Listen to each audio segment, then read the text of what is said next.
today we are in the company of a rock legend himself. Roger Yes? Waters? No, you. No, we're talking about you, sir. Mr. Joe Elliot, Def Leppard. How are you? Welcome to Sportsvibe TV. Thank you. And we are primarily a sports website, although we do dabble with music. So we're going to start with sport, which I know is I dabble in. close to your heart, and then we'll move on to all things Def Leppard. And this is a bit of an admission, I know, but you are indeed a blade, aren't you? Yes, unfortunately. And we just got relegated to the Girls' League. Well, you're Third looking okay tier. about it. You're looking all right about it. Well, I'm resigned to it since Christmas, so it's like it was inevitable. There was this chink of light where we beat Leeds and then we won away from home at Reading, I think it was. And you're thinking, all right, we could get out of this, but then, of course, they went and blew it as usual. So, and it's what really is Warnock takes up QPR and we go down to the third tier. But at least there'll be a local derby next season. Well, yes, we'll get on to that. Now, it may not have been the best few years for Sheffield United, but, I mean, this is a new depth, isn't it, that your team's plummeted It's to? just terrible. I mean, 3 years ago we were playing Arsenal and beating them 1-0. And You now, were, yeah. Were you at that game? Yes, I was. So was I. So was Sean Bean. Yeah, I was sat behind Tony Curry. And, The great Tony Curry. Yeah, indeed. Who looks a little bit like you.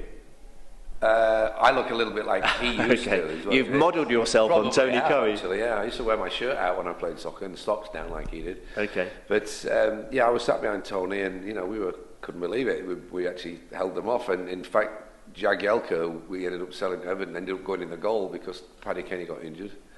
Happy days. It was a good time. In fact, that was the last time I went because I never got the chance to go after that. And then once we got relegated, I was like, just didn't fancy it anymore. And So it's your fault. It's your fault. Now, You're the lucky mascot, Joe. Yeah. Now we've got, I don't know, not Dagenham and Redbridge, but we've got teams like Yeovil or Or even worse, Sheffield Wednesday. Yeah. Well, that I'm quite looking forward to.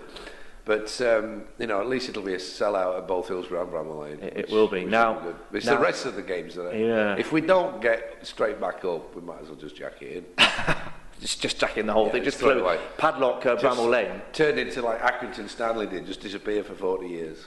No, at least you're playing Wednesday, which means that you and your big mate Rick Savage, otherwise known universally as Sav, he's an owl. He is indeed. Which means that you two can have proper banter, if nothing else. Yeah. There'll be that awful kind of, twice a year, like pretending that we don't hate each other for 90 minutes, or actually hate each other for 90 minutes, in a jovial sort of way.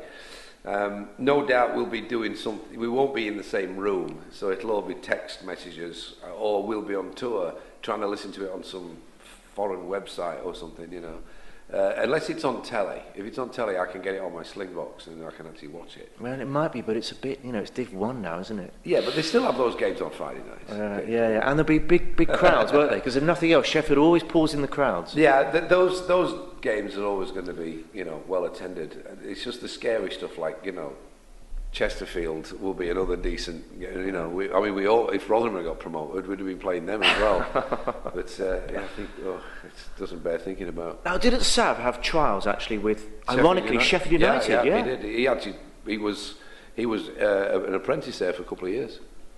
Yeah. He was an owl through and through, but Wednesday didn't want to sign him, but United did. So of course, as a 15, 14-year-old kid, you're not going to say no. But then it went all wrong, and he joined a mega rock group instead. Yeah, he didn't like it. I think he's kind of glad of it because at the age he's at now, he can still rock. He wouldn't be able to play football. I can't see a 50-year-old David Beckham running around on a Premiership pitch. Probably not. But we're still doing Premiership gigs. If you are. Fair play to you guys. 30 years young, and you're finally going to produce your first live album. It's called Mirrorball. Correct. It's out on June the 20th.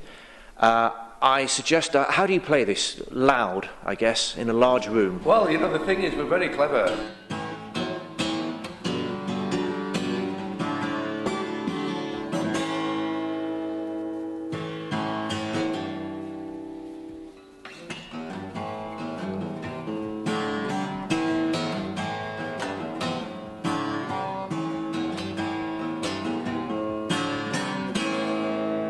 You can play it quiet and it'll sound loud because we've always been about sonics. If you do things loud, they'll always sound good loud, but when you turn them down, they won't necessarily sound any good. If you do them quiet, and you can get it to sound great on small speakers, it's always going to sound good loud. So we've always worked quietly to produce loud noises, if you like. Fantastic. Because you got control of your sound. But it's a good collection. It's 2 CDs, 1 DVD, 21 live tracks, I think. Yeah. 3 brand new songs. Yeah. Studio recordings, and then a 40-minute kind of fly on the wall documentary mixed in with some live footage and 2 promo videos from the previous album. And you got a book as well, I think, coming out as well. Lives.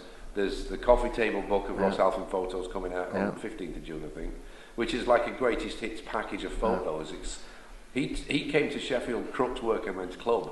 I think it was like the 8th or 9th gig we ever played. You played it there, did you? And he came. Did you play there as Def Leppard? Yeah. Wow, how many people in the audience? 150 maybe, and they were all grannies and granddads, so it was just a gig. But, you know, we had Jeff Barton from Sounds. We finally dragged him up the M1, and Ross was the assigned photographer for Sounds magazine. And then he became our photographer over the years. So from 79 up to 2008, 2009, there's pictures in every single era, with mullet, without mullet, oh good lord. Ripped jeans, normal jeans, flares, spandex, you name it, whatever fashion crime we committed, they're in the book. Fantastic. And actually, the more you see them, the more they're okay. Yeah. You know, the longer the period between then and now, the more it's like, well, it's just a period thing, you know. Joe, you can get it. Everybody's got a history. You're a rock star, you can get away with anything, hey? I wouldn't wear them again. Maybe not, maybe not.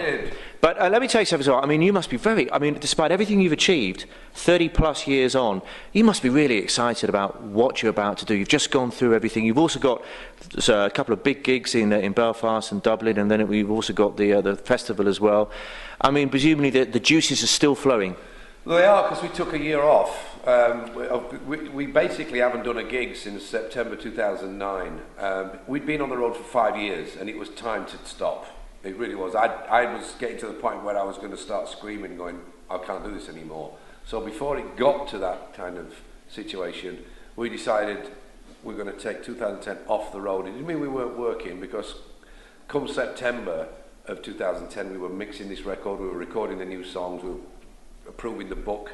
We were doing a lot of things under the radar that need to be done ready for this year and that kind of thing. Plus, we'd all had time to do other things. I did some Thin Lizzy remixes with Scott Gore, and Vivian joined Thin Lizzy for 6 months. I did the Down and Outs album, did a couple of festivals and stuff with those guys. And I just did a 2-week tour with Paul Rogers around Britain with the Down and Outs as well. So I kind of nursing myself back into the touring thing. But yeah, the juices are still flowing because I just love music. You know, I mean, I'm DJing on Planet Rock. There's all sorts of things that I've got my little pinkies in, and you know, all these little pies on the go, side projects, main projects, all sorts of stuff. I love music, I get excited by it, but it was just great to get away from the live environment so you can come back in with like recharged batteries. You ever played Bramall Lane? No, only football. I've played there. Have you? I actually played there. I You played scored? in Tony Curry's testimonial. Scored a goal? I did score a goal there at the Cop End as well. That was in a testimonial for this poor. There's some guy he died. Some young kid died, and they put a charity game on to raise some money for his family, and I actually scored at the Cop End. Did you really? But I played in Tony Curry's testimonial with George Best. Did you? In 1986, and he passed to me and I passed back to him, just so I could tell my grandkids that I had.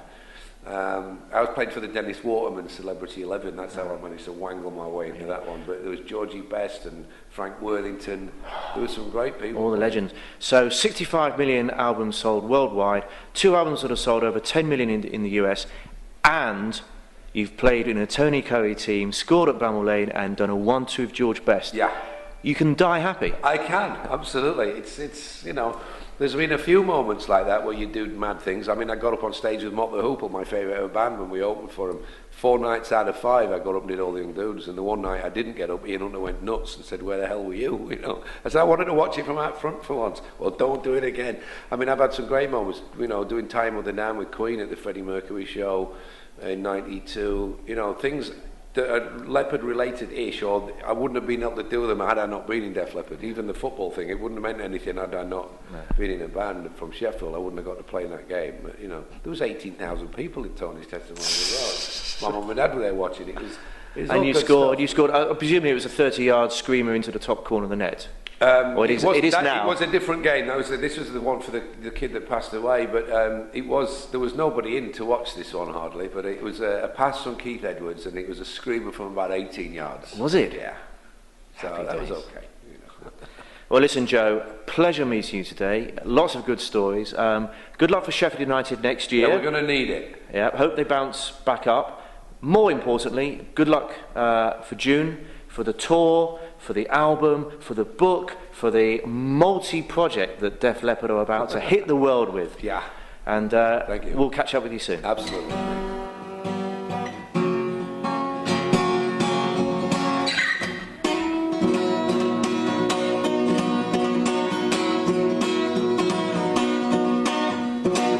Weird play without a pick.